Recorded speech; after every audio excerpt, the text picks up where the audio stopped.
आज हम आपको बताने जा रहे हैं ओशो की एक धैर्य से जुड़ी एक कहानी। ये कहानी सुनने से पहले प्लीज आप चैनल को सब्सक्राइब और वीडियो को लाइक कर दें। धैर्य, मैं तुमसे एक जैन कथा कहूंगा। एक जैन भिक्षु जंगल में से गुजर रहा है। अचानक वह सजग हो जाता है कि एक शेर उसका पीछा कर रहा है, इसलिए वह भागना शुरू कर देता है। लेकिन उसका भागना भी जैन ढंग का है। वह जल्दी में नहीं है, वह पागल नहीं है। उसका भागना भी शांत है, लदभद। वह उसमें रस ले रहा है। यह कहा जाता है कि भिक्षु ने अपने मन में सोचा, अगर शेर उसका मजा ले रहा है तो मुझे क्यों नहीं लेना चाहिए। और शेर उसका पीछा कर रहा है। फिर वह ऊंची चट्टान के नजदीक पहुंचता है। शेर से बचने के लिए ही वह पेंडू की डाली से लटक जाता है। फिर वह नीचे की ओर देखता है, एक सिंह घाटी में खड़ा हुआ है, उसकी प्रतीक्षा करता हुआ। फिर शेर वहां पहुंच जाता है, पहाड़ी की चोटी पर, और वह पेड़ के पास ही खड़ा हुआ है। भिक्षु बीच में लटक रहा है, बस डाल को पकड़े हुए। नीचे घाटी में गहरे उतार पर सिंह उसकी प्रतीक्षा कर रहा है। भिक्षु हंस पड़ा है। फिर वह ऊपर देखता है, दो चूहे, एक सफेद एक काला, डाली ही कुतर रहे हैं। तब वह जोर से हंस देता है। वह कहता है, यह है जिंदगी। दिन और रात सफेद और काले चूहे काट रहे हैं, और जहाँ मैं जाता हूँ मौत प्रतीक्षा कर रही है। यह है जिंदगी। और यह कहा जाता है कि भिक्षु को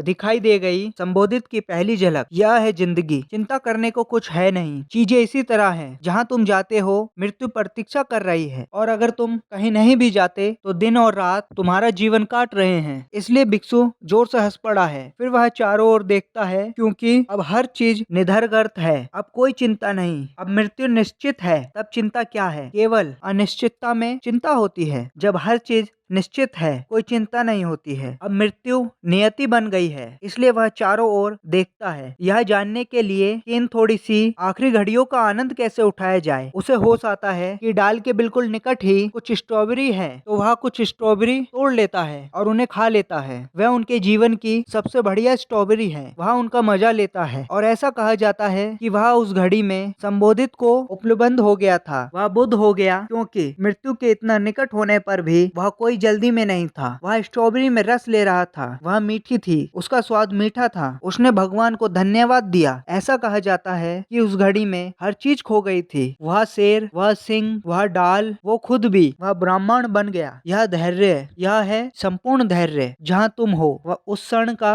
आनंद मनाओ। कोई भविष्य मन में नहीं होना चाहिए, केवल वर्तमान क्षण हो, क्षण की वर्तमानता, और तुम संतुष्ट होते हो। तब कहीं जाने की कोई आवश्यकता नहीं है। जहाँ तुम हो उसी बिंदु से उसी क्षण ही तुम सागर में गिर जाओगे। तुम ब्रह्मांड के साथ एक हो जाओगे। कैसी लगी ये ओशो की आपको कहानी?